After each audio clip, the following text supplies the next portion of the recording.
O domínio mental. A geopolítica da mente. Pedro Banhos. Este é um trabalho de análise literária e não visa reproduzir os pontos de vista e opiniões do autor.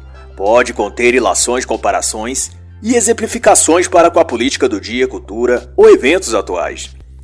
O autor é nascido na Espanha, coronel da reserva do Exército, atuou como chefe de contra-inteligência e segurança.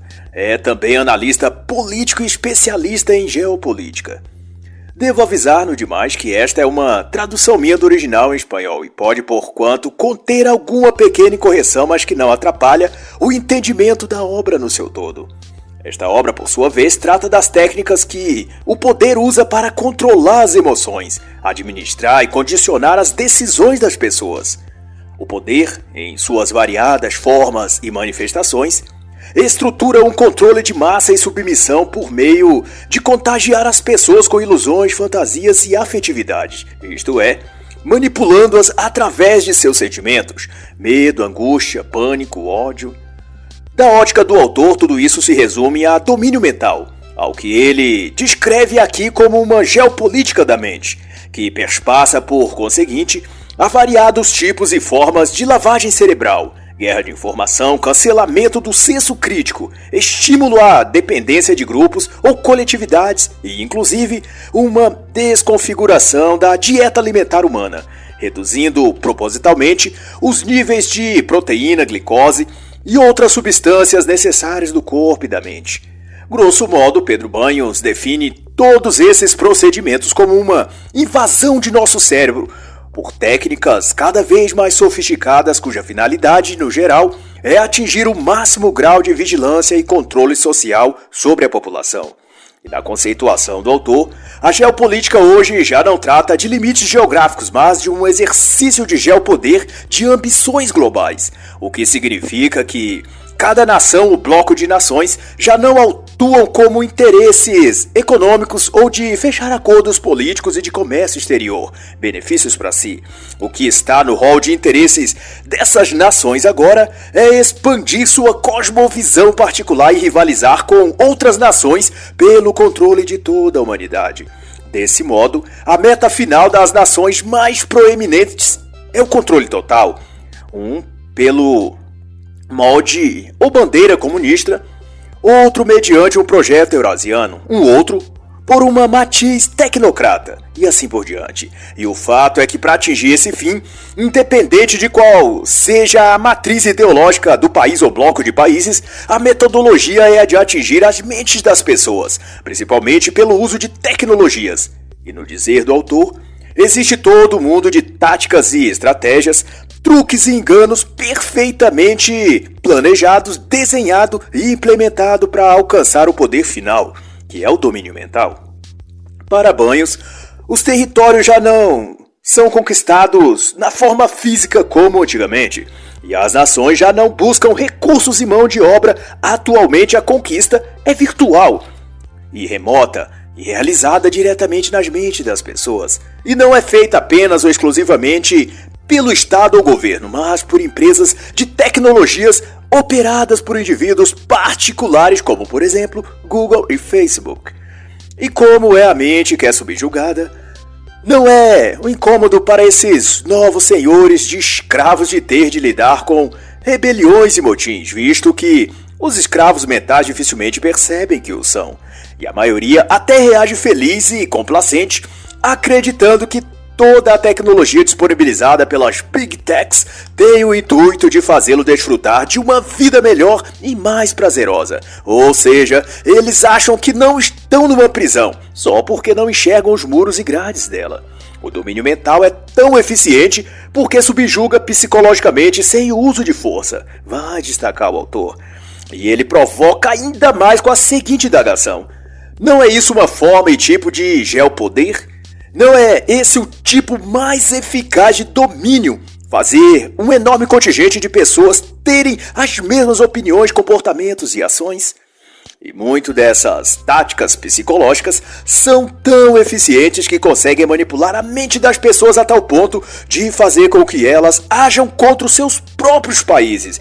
Muitas sabotam suas nações, governos e projetos nacionais imbuídos ou motivados por um sentimento ideológico originado de outros países. Ou seja, destroem as chances de sua nação florescer à custa de implantar um regime supranacional que sequer eles sabem se dará certo, mas mesmo assim aceitam a colaborar com o esfacelamento e desmanche de sua nação, estado ou até cidade ou empresa no nível mais local. Exemplo real disso foi o novo modelo de personagem em quadrinhos da Marvel em 2021, que anunciou um perfil de Capitão América em cuja história ele satiriza e menospreza os valores ocidentais cristãos, diminui a importância da família, da religião e dos pais fundadores dos Estados Unidos e chega a dizer, numa de suas falas, que o sonho americano é uma ilusão.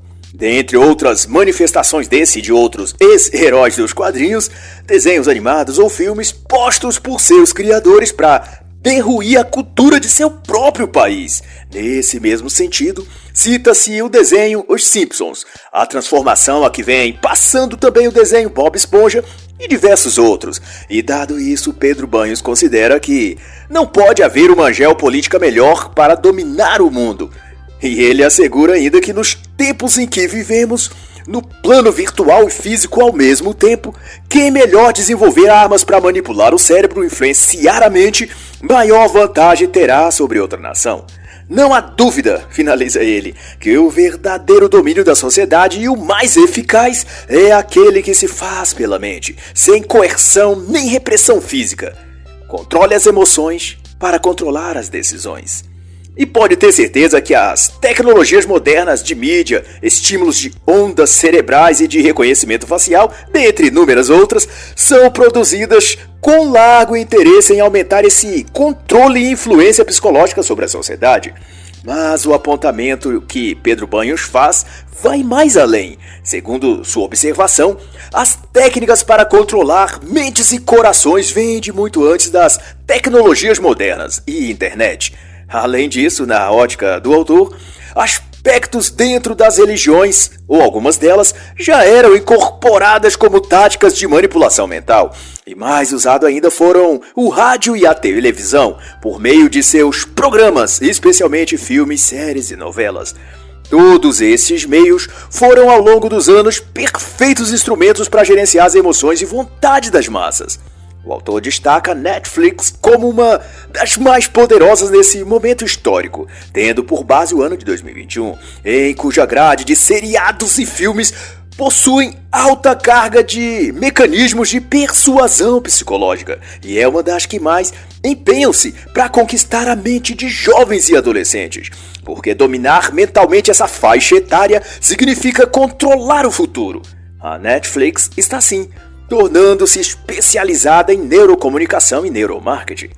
E eu acrescento à lista a empresa chinesa TikTok, que aderiu inclusive a uma forte campanha de divulgação em todas as redes sociais, onde aparecem atores e artistas famosos promovendo o aplicativo, que está também dando às pessoas oportunidades financeiras de ganharem dinheiro com vídeos no TikTok.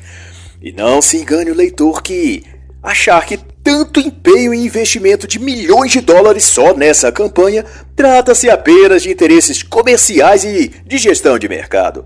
Há um jogo político, cultural e ideológico que se introduz nessa trama, que é tanto ou mais política do que empresarial. Em geopolítica, isto é chamado de dominação indireta e também conta no seu arsenal com táticas como fomentar o medo e o pânico, disseminar o uso de drogas, lícitas ou ilícitas. Observe nesse particular o enorme esforço que parte da classe política e magistrados e também grupos de artistas para a liberação das drogas. Isso não é por acaso. Repare como as músicas e composições sertanejas de funk e músicas pop têm estimulado o consumo de álcool.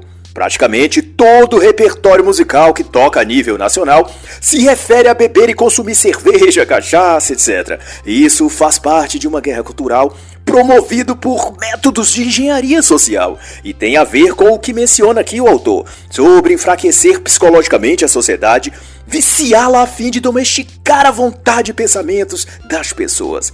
Mudar o modo de vida de um povo é parte também de uma guerra estratégica ou guerra híbrida. Como deixa claro aqui o autor e outros que têm escrito sobre o tema da guerra híbrida, como Piero Lecne em O Brasil no Espectro de uma Guerra Híbrida e Andrew Corbicko em Guerras Híbridas, das Revoluções Coloridas aos Golpes, e também do bem escrito livro Guerra Híbrida, a verdadeira face do combate no século XXI, de Williamson Murray e Peter Mansur. Aliás, estes explicam em esta sua obra, na página 15, que a guerra híbrida não muda a natureza da guerra, apenas altera a forma como as forças se envolvem na sua condução, de tal que ameaças híbridas combinam a letalidade do conflito convencional com o fervor fanático da guerra irregular. E Banhos também toca numa questão crucial quanto a tudo isso. Ele vai comentar que a vigilância, seus meios, métodos e tecnologias já não visa a segurança, mas o poder. Isto é, os dispositivos eletrônicos, aparatos tecnológicos, etc. Não se trata de inovações para melhorar a segurança ou a proteção das pessoas, mas sua real função é capturar dados e informações dessas pessoas e repassá-las aos seus fabricantes ou aqueles que operam aquela tecnologia. Há de se lembrar que o TikTok foi acusado de espionagem chinesa nos Estados Unidos em 2020. Facebook e outras redes sociais fazem o mesmo, capturam as informações íntimas de seus usuários e no caso de Zuckerberg, ele já teve de se explicar várias vezes ao Congresso americano por violação da privacidade e venda de dados pessoais de cidadãos americanos cadastrados na plataforma Facebook. Celulares, TVs, smarts e outras tecnologias também recolhem dados e até filmam e gravam as vozes de seus usuários e os enviam ao banco de dados das empresas que são donas das marcas ou daqueles que controlam os aplicativos instalados nesses aparelhos, o que é mais comum na verdade. O proprietário da fabricante das peças e componentes de uma TV Smart, por exemplo, pode estar totalmente isento do que os donos dos aplicativos que vão rodar na TV, como YouTube, Netflix, Android, no caso dos celulares, Google, etc. Estes apps é que irão via internet filmar, fotografar, catalogar tudo o que o indivíduo faz na internet ou até capturar como uma câmera espiã o que ele faz dentro da sua casa e aquilo que ele conversa. Exatamente como o olho do grande irmão no clássico 1984 de Orwell. Cito então 3 livros que podem muito contribuir com o entendimento dessa temática, de como tudo vai sendo direcionado para controlar e manipular a sociedade. Desde os movimentos de massa até as grandes tecnologias, eu me refiro então à Agenda Oculta, de David Horowitz, lançada em 2018, Bem-vindos ao Inferno na Terra, Bitcoin, Inteligência Artificial, China e Outros Demônios a Mais, de Michael Starks, lançado em 2020, e por último o livro Big Brother, o pesadelo orwelliano tornando-se real, de Mark Joyce.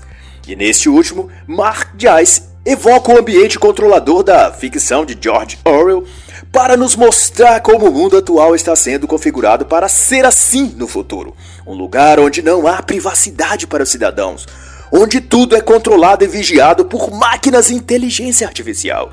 E uma pequena elite domina tudo com punho de ferro. E não se trata apenas de aparatos tecnológicos, mas também ideológicos, tal como o duplo pensar, que dentre vários exemplos na sociedade moderna atual, pode-se citar o fato de as mesmas pessoas defenderem em nome de uma ideologia política um tipo de liberdade plena, onde todos sejam livres para ser e fazer o que desejarem no tocante ao sexo, drogas, etc.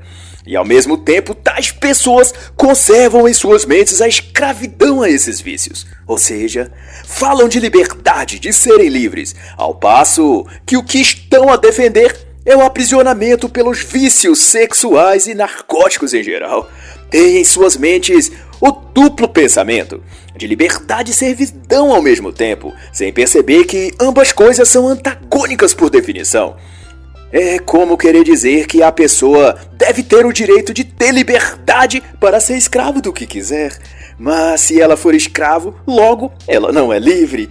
Mas como essa idiosincrasia, há outras na obra de Orwell que se veem também manifestas na nossa conjuntura social pós-moderna, como o crime-pensamento ou crime-ideia, que remete ao estado de perseguição ideológica, contra aqueles que contrariarem o regime implantado. Na ficção, é o partido quem policia e pune os dissidentes. Na vida real, é o Facebook, YouTube e a patrulha do politicamente correto quem vigia, persegue e promove o cancelamento das contas digitais daqueles que opinam contra o modo de pensar da esquerda, dos progressistas e do globalismo em geral.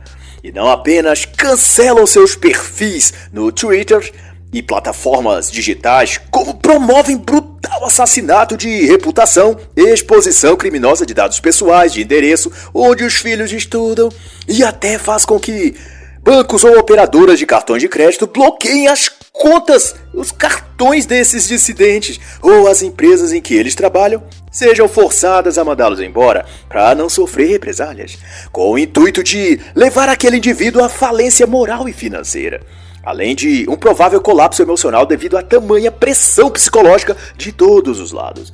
O pastor Marco Feliciano, o professor Olavo de Carvalho, o canal Terça Livre ou os ex-ministros Ricardo Vélez da Educação, Ricardo Salles do Meio Ambiente e Ernesto Araújo das Relações Exteriores, dentre outros notáveis pensadores ou homens de grande erudição como o gigante e intelectual professor Ricardo Felício, o que essas pessoas têm em comum é que foram, ou são ainda, alvos da perseguição da polícia do pensamento, operada por aqueles que desejam falar sozinhos no debate público mundial e controlam tudo o que é dito ou pensado pelas pessoas. Aproveito, então, para indicar a brilhante obra Guerra de Narrativas, de Luciano Trigo, que vai abordar esse jogo de palavras e discursos que visa dominar o espaço público da opinião. Mas assustador também é o chamado na obra 1984 de buraco de memória. E no corrente ano de 2021, isso está em pleno curso, visto que conteúdos inteiros que tratam da história, geografia e até filosofia estão sendo apagados da internet, numa ação silenciosa que visa jogar no esquecimento, que Orwell chamou de buraco da memória, o que não exalta e coaduna com a narrativa que tentam impor ao mundo. Informações sobre períodos históricos da Antiguidade e Idade Média, por exemplo, que até um tempo atrás era possível encontrar nos arquivos digitais da web, foram simplesmente deletados ou reescritos e editados, tirando deles nomes ou eventos que depõem contra a ordem global pré-estabelecida, ou em que aparecem feitos notáveis da cristandade e também feitos macabros de tiranos proto-esquerdistas e de regimes totalitários. À exceção daqueles que podem ser culpabilizados como da direita política ou do conservadorismo. Embora também isso seja mera construção narrativa, mas o que importa a essa gente maquiavélica é destruir a liberdade de expressão e de pensamento e estabelecer uma tirania global onde só eles falam e nós obedecemos, como Mark Joyce escreveu. É o pesadelo orwelliano tornando-se real. Parece absurdo, mas é assim que se vê sendo construído o futuro. Há décadas atrás, era um sonho romântico e inspirador pensar e até aguardar com ansiedade o tal futuro tecnológico. Imaginávamos, inspirados por desenhos animados como os Jetsons ou filmes como Uma Odisseia no Espaço ou Jornada nas Estrelas, que esse futuro seria fantástico. Carros voadores robôs ajudariam nas tarefas domésticas e haveria segurança e conforto para todos. Mas à medida que o tal esperado futuro tecnológico se aproxima, ele nos causa agora medo e desespero. Porque o que se descortina são aparelhos tecnológicos que se destinam à opressão, vigilância e controle dos seres humanos. Chips implantados no corpo e cérebro, partes mecânicas adaptadas a corpos humanos, câmeras filmando toda a nossa intimidade e um imenso banco de dados contendo tudo a respeito de todas as pessoas. Os gostos, os medos, os amigos, família, cada um dos erros ou acertos que fizemos, os lugares que frequentamos, absolutamente tudo nesse mundo tecnológico do futuro parece assustadoramente ameaçador. Porque o projeto desenhado pelas Big Techs para o nosso futuro é que todo esse poder de manipulação esteja nas mãos de um líder ou um grupo seleto de ditadores globais.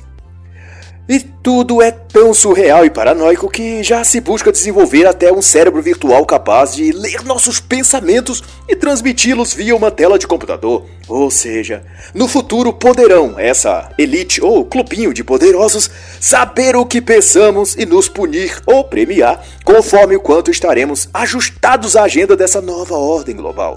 É tudo tão insidioso que em países como no Chile e outros já se mobilizam-se para incluir na constituição desses países leis de neuroproteção, que se aplicaria no sentido de defender o direito do cidadão a ser dono de seus próprios pensamentos. São os chamados neurodireitos e visa impedir por lei que cidadãos sejam punidos por seus pensamentos, já que as tecnologias do futuro a serviço de governos ou líderes globais rastrearão os pensamentos das pessoas, podendo até criminalizá-los por causa destes pensamentos, digamos, se for fora da caixinha, de um modo não politicamente correto, como querem os globalistas satanistas das Big Techs da ONU, China, Bilderberg. Bizarro tudo isso, mas é real. E o que torna possível fazerem isso é o fato de estarmos alimentando o banco de dados deles com informações físicas, psíquicas e emocionais a nosso respeito há anos. E tudo, é claro, com a adesão voluntária dos escravos emocionais que, a cada novidade tecnológica, correm para aderir e utilizar para se sentirem fazendo parte de uma evolução tecnológica revolucionadora.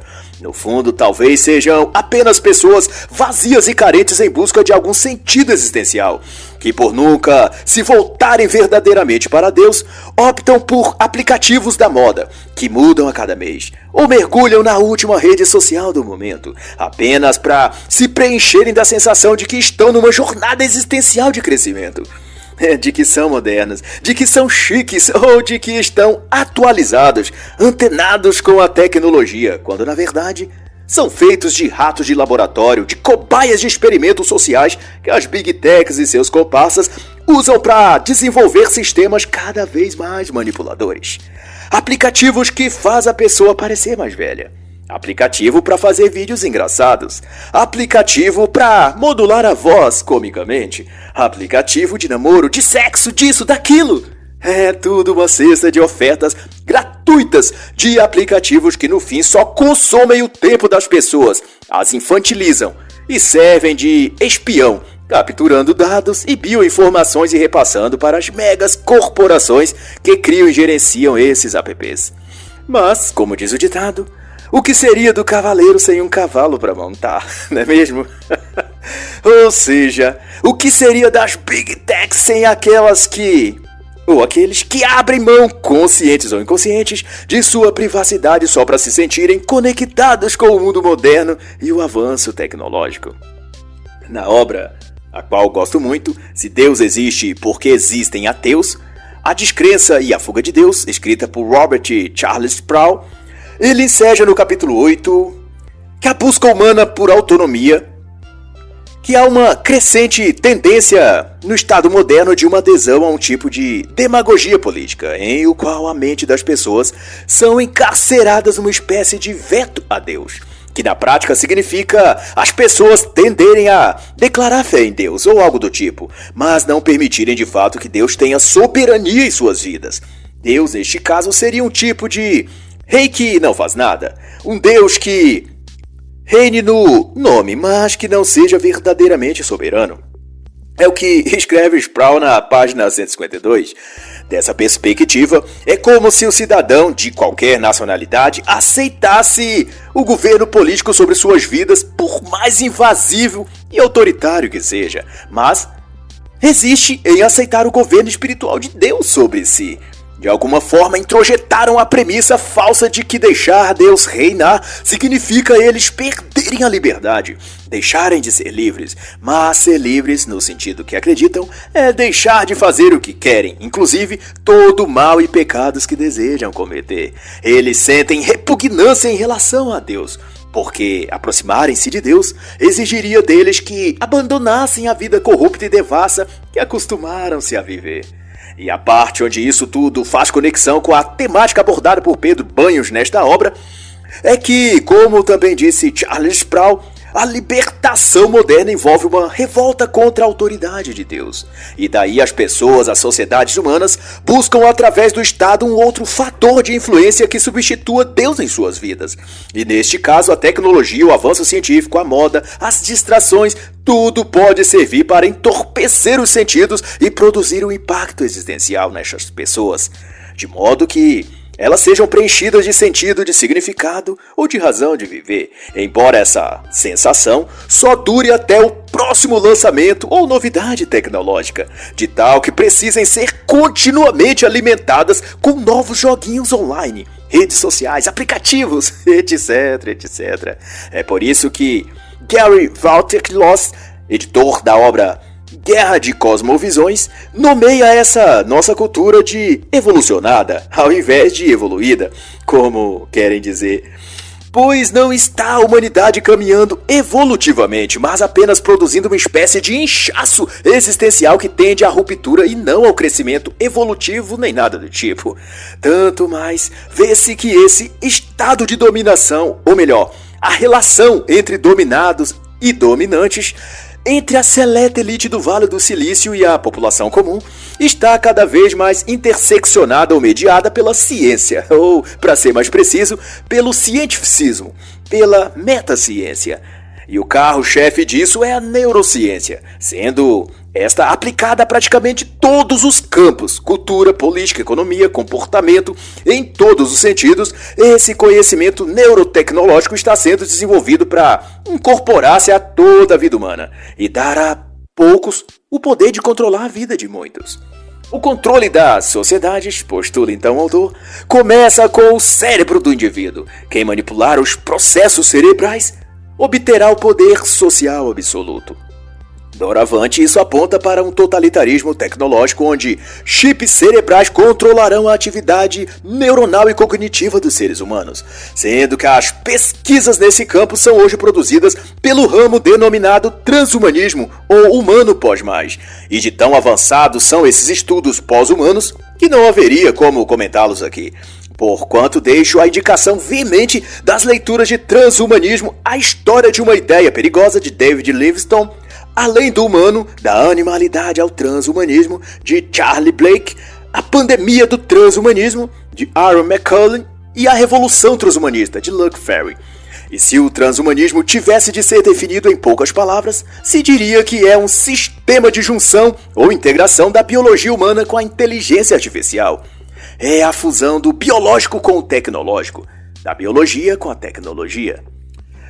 Mas o grande fato por trás disso é que toda essa ascensão tecnológica está a serviço de uma tecnocracia que tenta exterminar a liberdade de pensamento e a liberdade de expressão, que ao fim se resume em duas palavras: domínio mental. E de acordo com o autor, esse processo passa por 3 estágios: a manipulação social, depois o domínio mental e por último o domínio mundial. E da reflexão de Pedro Banhos, tal como o sapo cozido em água morna, assim somos aquecidos por aplicativos atraentes, ferramentas online, distrações tecnológicas, enquanto nossas liberdades, privacidade e direitos vão sendo violados sem que as pessoas enxerguem que estamos sendo cozidos lentamente sob a água morna. Nossas emoções são a chave pela qual as estratégias de manipulação e domínio mental conseguem êxito. E os mesmos efeitos que foram pretendidos durante anos pelos filmes, séries e novelas agora são trabalhados via aplicativos de celulares e computadores. Ou seja, a tecnologia pós-moderna projeta normalizar as ideias e hábitos das pessoas, servindo de fio condutor para uma completa desestruturação psicológica, moral e de valores e condutas de um povo e de uma nação. Em destaque na lista de manipulações tecnológicas sutis está os videogames.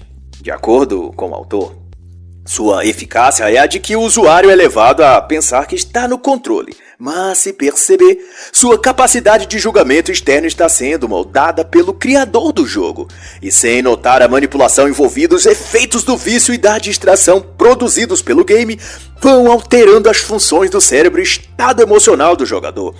A longo prazo, na assertiva de Banhos, os videogames provocam uma dormência mental que leva a um nível de infantilização que não é captada tão facilmente pelo jogador, pois este está imerso na realidade artificial do jogo e, portanto, dessensibilizado de muito do que acontece no plano da vida real. E isso culmina para certos níveis de controle mental disfarçado pelas agradáveis sensações que o jogador sente quando está envolvido nas aventuras, emoções e cenários do videogame. Em contraste a isso estão os livros, que por despertar a mentalidade ao invés de adormecê-la, são esquecidos, desprezados ou estupidificados e transformados num grotesco joguete ideológico panfletário, como por exemplo, a obra Como Derrotar o Turbo Tecnomacho Nazi-Fascismo, que é uma vergonha alheia literária, ou então são tornados panfletagens pornográficas como 50 Tons de Cinza e até coisa pior que tem por aí. Tudo isso demarcando o terreno abandonado da cultura literária, ao passo que a tecnologia viciadora e manipuladora é exaltada e propagandeada, e idolatrada pelos jovens em todo o mundo. E chegará, para a tristeza minha, um tempo onde os livros serão queimados junto com os que ainda ousarem lê-los, tal como descrito na excepcional obra Fahrenheit 451, de Ray Bradbury. Na distopia, o mundo e a sociedade do futuro tornou-se inimigos da leitura, e a missão dos bombeiros não é apagar incêndio, mas atear fogo aos livros e às casas dos seus proprietários. Nessa sociedade distópica, os livros são proibidos, as crianças não são ensinadas a ler nem a pensar, e ninguém questiona nada. Na trama, o bombeiro Montag é despertado para essa realidade terrível depois de 10 anos dedicados ao ofício de queimar livros, após vir uma senhora que não aceitou abandonar seus livros ser queimada com eles. E a partir desse evento, ele vai percebendo que os entretenimentos são jogados à sociedade como receitas da felicidade. Mas o inverso é o que ocorre. Quanto mais entretenimento, menos raciocínio. Ao silenciar os livros, Montag chega a essa conclusão. Silencia-se também as ideias, o pensamento próprio e a capacidade de sentir. Faço esse adendo aqui para comentar desse livro porque eu considero de leitura obrigatória a todos os que prezam pela pessoalidade, pela liberdade de pensamento e de opinião.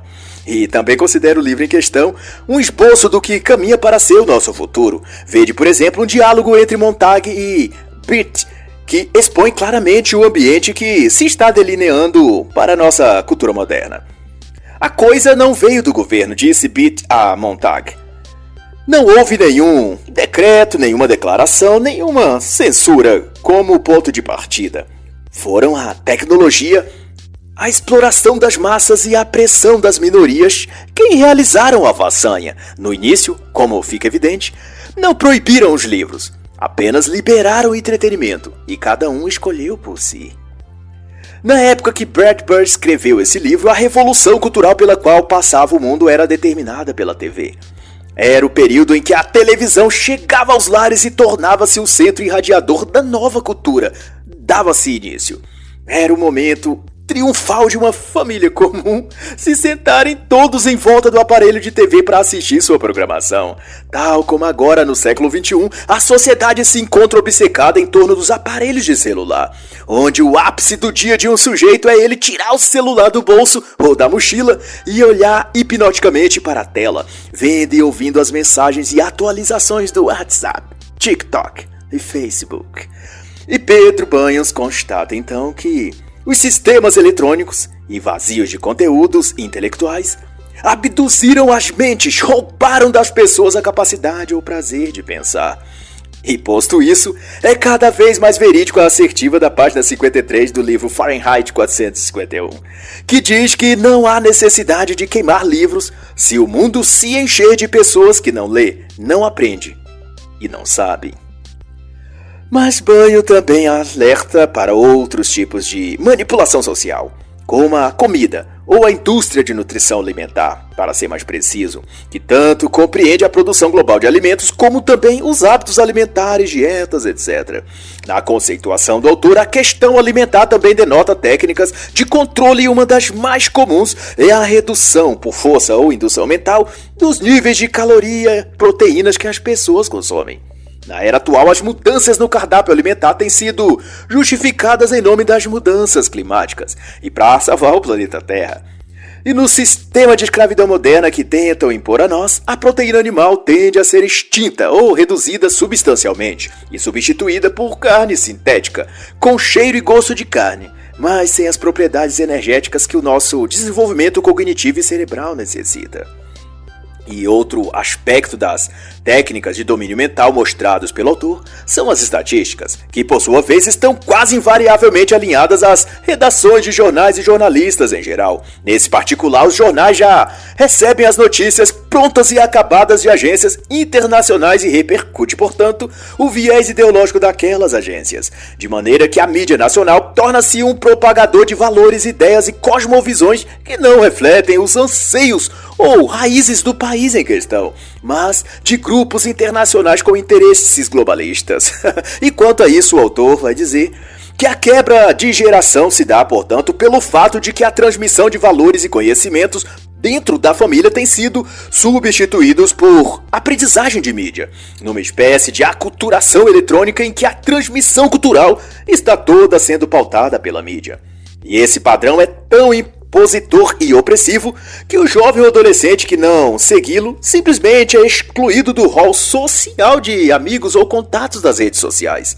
Pedro Banhos chama de manipulação emocional, vindo diretamente dos noticiários, filmes e programas que são apresentados na TV e mídias digitais, gerando um efeito dominó que afetará camada após camada de jovens psicologicamente em formação e incapazes de filtrar e comparar com outras fontes aquilo que recebem da mídia televisiva e digital. E é aí que as estatísticas entram, com sua participação letal e nefasta.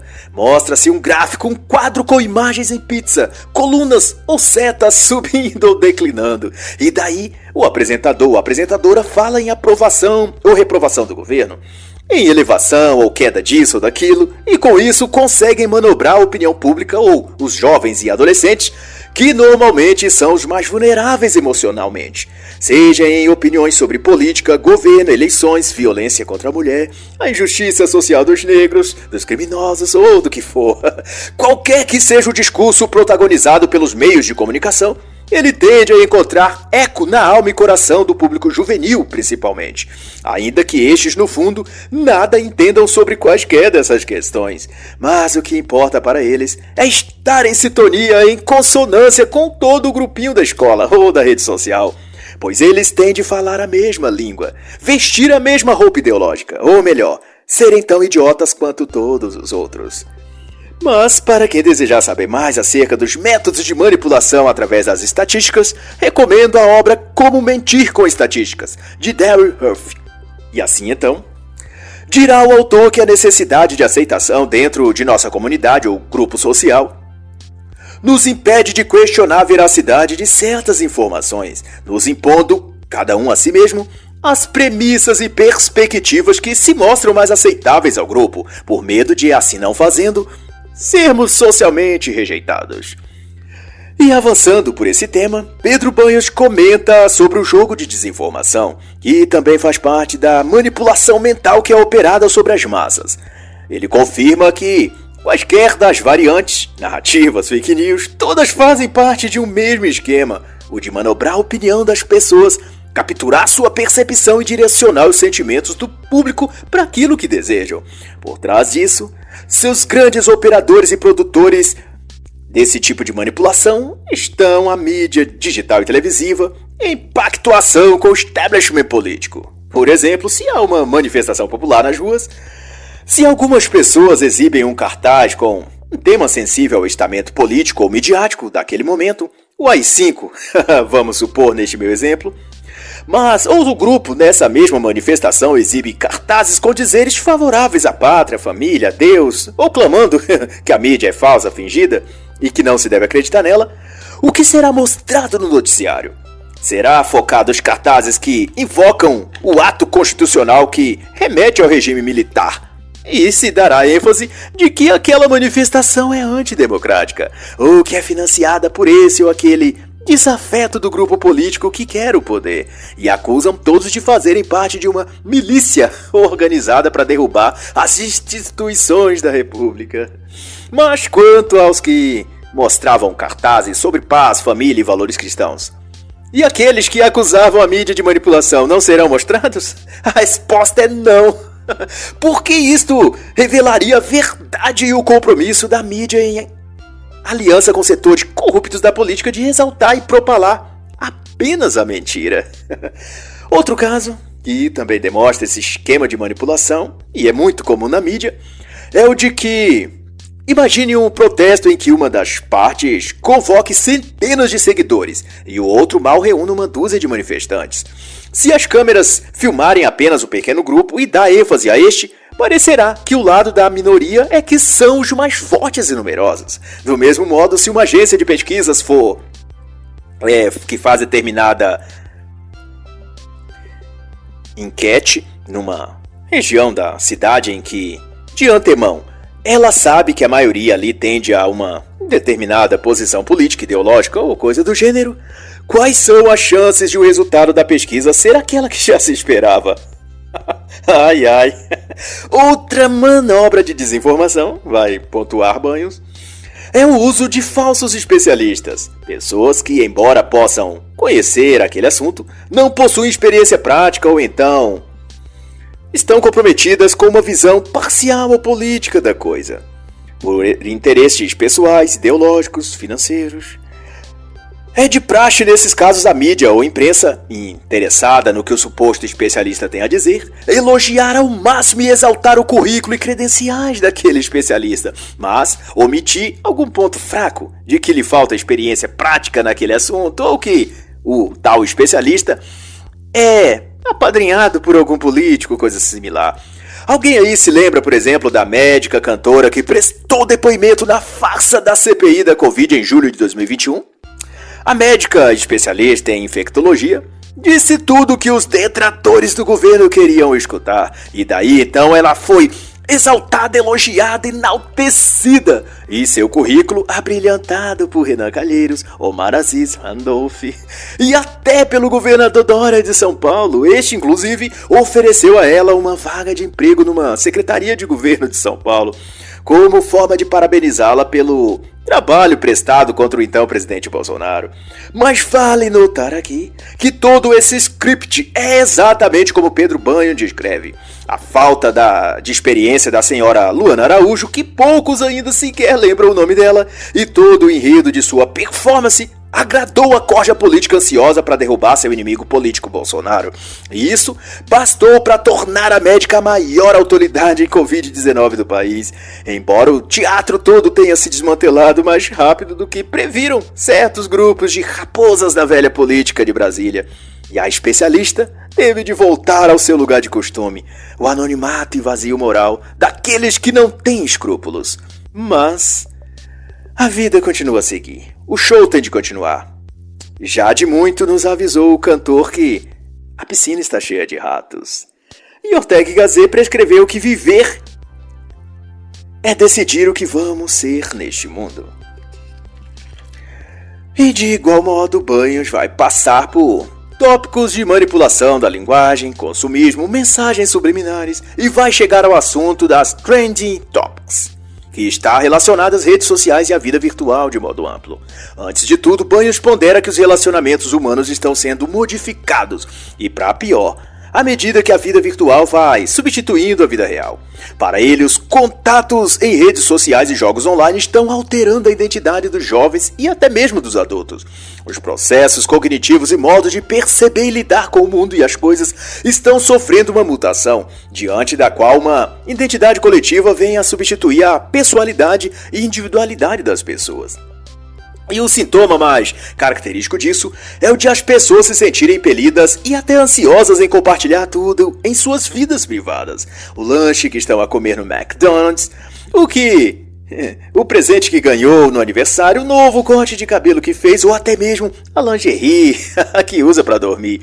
E neste caso a pessoa faz questão de postar uma foto dela vestida na peça íntima, com os glúteos à mostra e uma cara de sexy, com algum comentário aliciante e provocador logo abaixo. Quem não tem na lista de contatos no WhatsApp uma dessas que vive a colocar no status fotos dela vestida ou desvestida, sei lá, de calcinha ou baby doll ou de biquíni bem sensual, mas também dos sem noção que postam tudo o que fazem. O término do namoro, o novo namoro, o desemprego, o novo emprego, o chocolate que ganhou do encarregado ou gerente, que ele deixou para ela em sua mesa de trabalho, mas claro, com o recheio de segundas intenções. Enfim, a vida privada vai se tornando algo que as pessoas cibernetizadas não querem mais ter. Tudo a seu respeito deve ser conhecido, visualizado, curtido, comentado e retweetado por outros. Quem não se lembra, por exemplo, da famosa tatuagem de Anitta em seu orifício excretor em 2021? Isso foi veiculado nas redes sociais. Ela em posição de 4, bem sugestivo, com o tatuador desenhando em sua parte íntima anal. Ao fim, ela comentou que já não havia lugar em seu corpo para tatuar, por isso escolheu ali. E logo em seguida, a modelo Jill Hardner apareceu em seu Instagram com as pernas abertas diante de seu tatuador, fazendo também um desenho em sua parte íntima frontal. A vulva da modelo fora tatuada e, segundo a moda de revelar e expor tudo a todos, ela fez questão de exibir aos seus contatos, seguidores e fãs, à espera do like daqueles que se dispusessem a admirar o trabalho artístico do tatuador. E Pedro Banhos vai discorrer acerca disso, então, que dentro desses círculos digitais, desse ambiente online, é tudo uma farsa. E tanto os que nelas compartilham quanto os que apreciam esses conteúdos são alimentados pelo desejo de aparecer. E tudo fazem pensando no quanto os outros vão gostar. Suas poses, linguagem, fotos, vídeos que transmitem nas redes sociais é uma clara demonstração de que todos os que disso participam são alvos ou partícipes de um insidioso processo de lavagem cerebral coletiva, mostrando que a rede social pode também ser um experimento social. E citando o economista e escritor Jano Garcia, Banhos vai dizer que a mídia social é a soma da manipulação em massa e indica quem são seus gurus. E desse conjunto de coisas é que surge então na rede social Twitter o divulgado termo Trending Topics, que se refere às palavras e frases que mais se repetem nos tweets, elevando um tema ou assunto para que seja mais visto e comentado do que outros, que não aparecerem no topo de tendências, sendo que os 10 tópicos mais retweetados ou citados serão os mostrados em evidências pela plataforma digital Twitter. E é aí que o jogo de oportunismo e manipulação ganha credenciais de obsessão de um lado e de crime de extorsão do outro. Os mais vidrados e obcecados por visualização e comentários são seduzidos ou chantageados por terceiros, golpistas profissionais, que oferecem o serviço de venda de bots, seguidores e contas falsas. Para ser a tendência do momento, basta o indivíduo comprar um pacote de menções e retweets.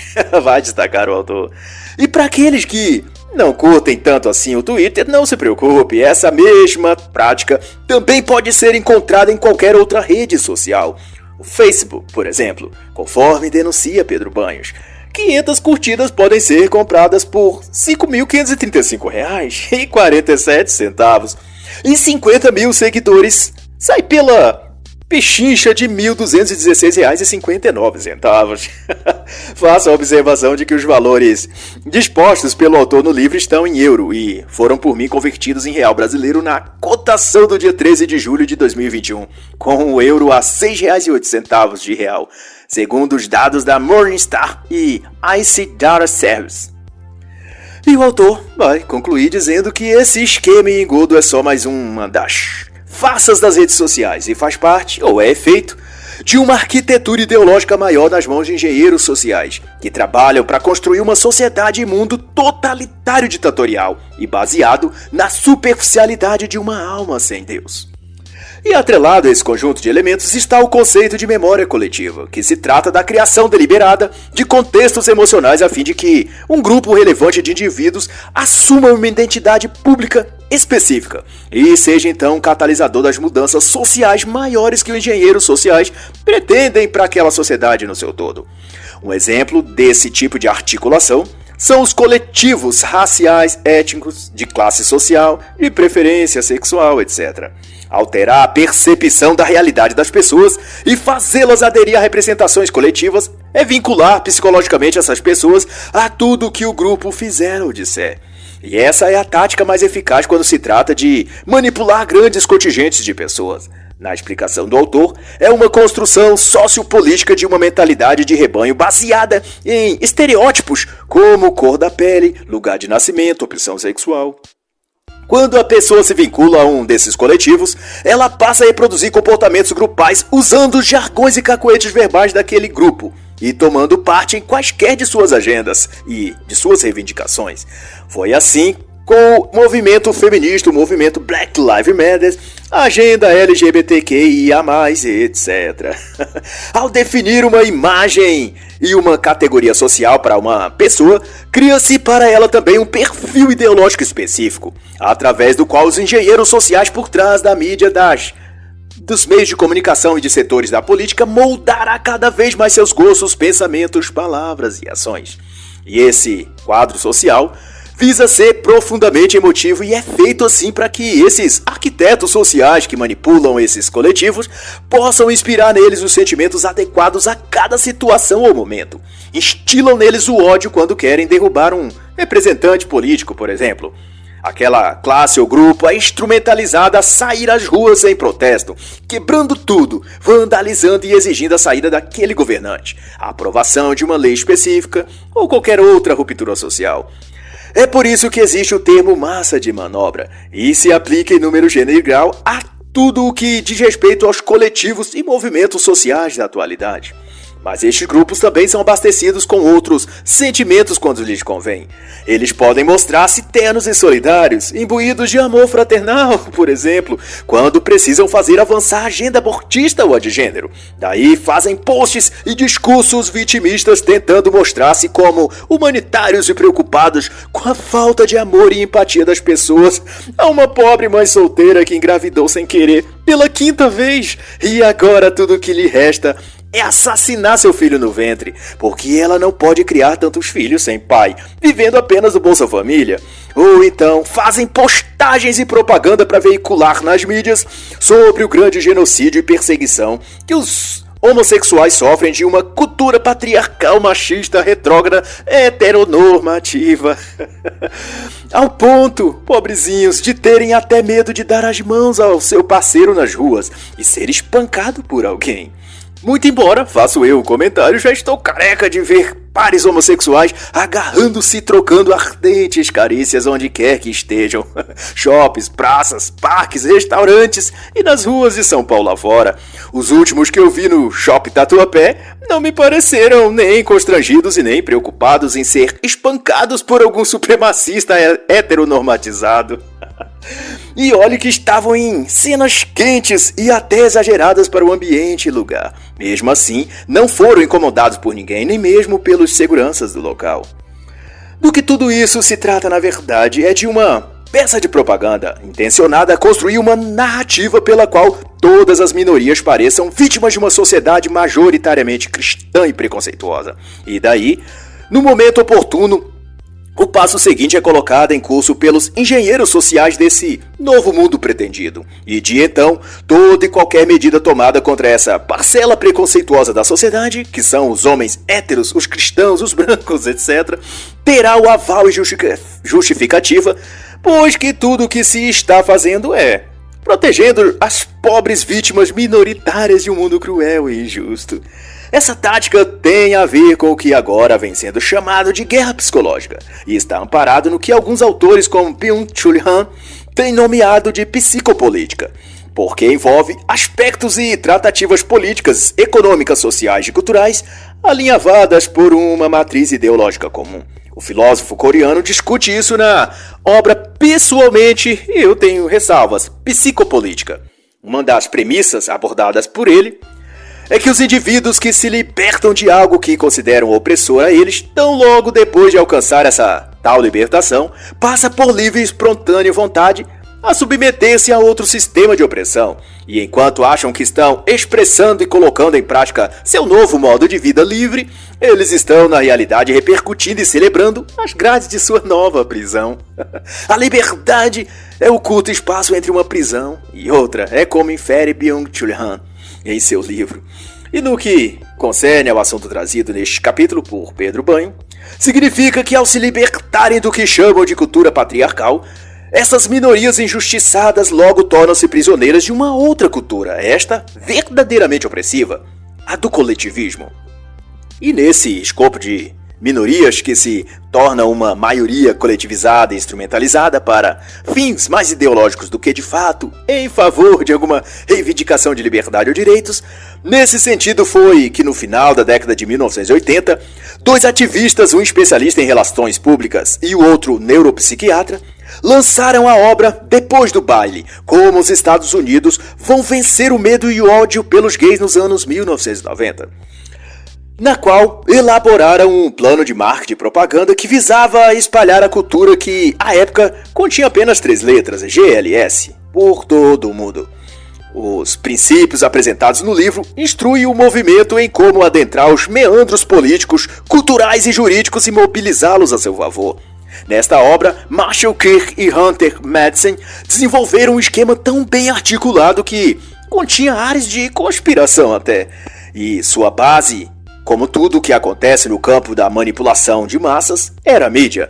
E de etapa em etapa a homossexualidade foi graduando-se, e de opção tornou-se condição, de condição para direito, de direito para orgulho gay, e daí, quem sabe, tornar-se-á um dia uma obrigação moral ou dever constitucional, ou algo do tipo, sei lá.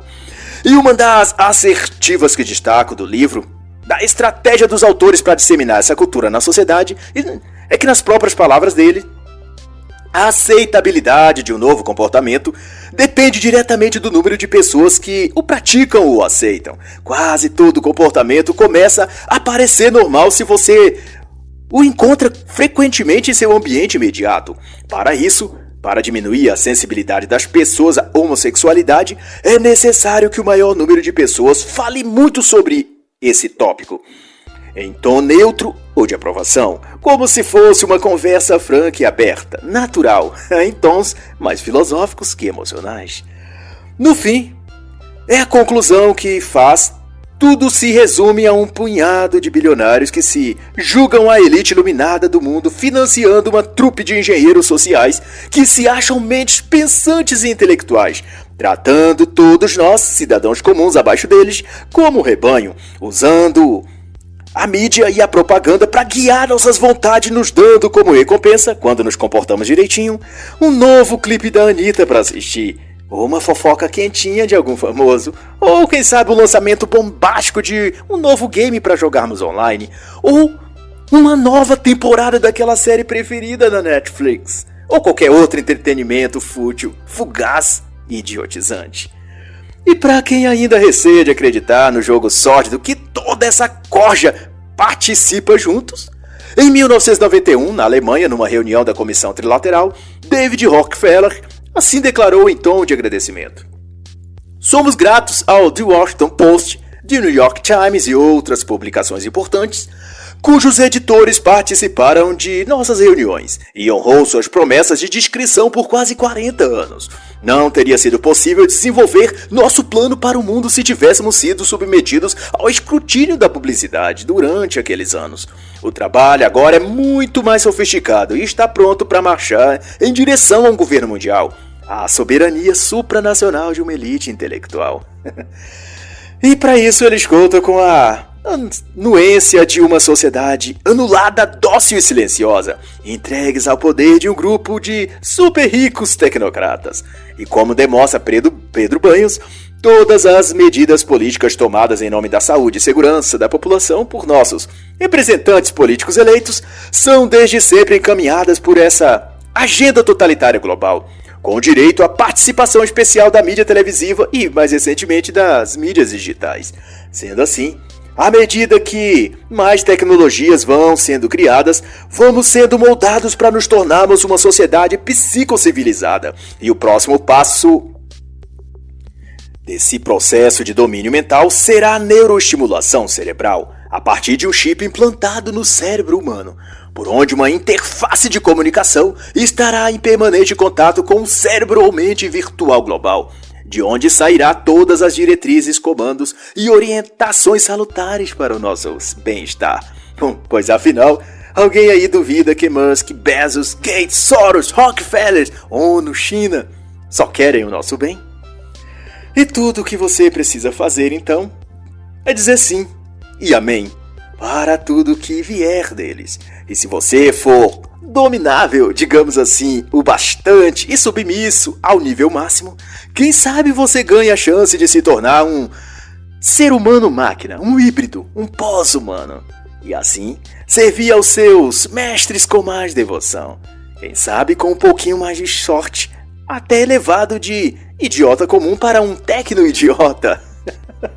E para concluir, deixo registrado o adágio citado por Pedro Banhos numa das partes do livro. Raros são aqueles momentos felizes em que você pode pensar o que sabe e dizer o que pensa. E assim encerra a análise da obra O Domínio Mental, a Geopolítica da Mente, de Pedro Banhos.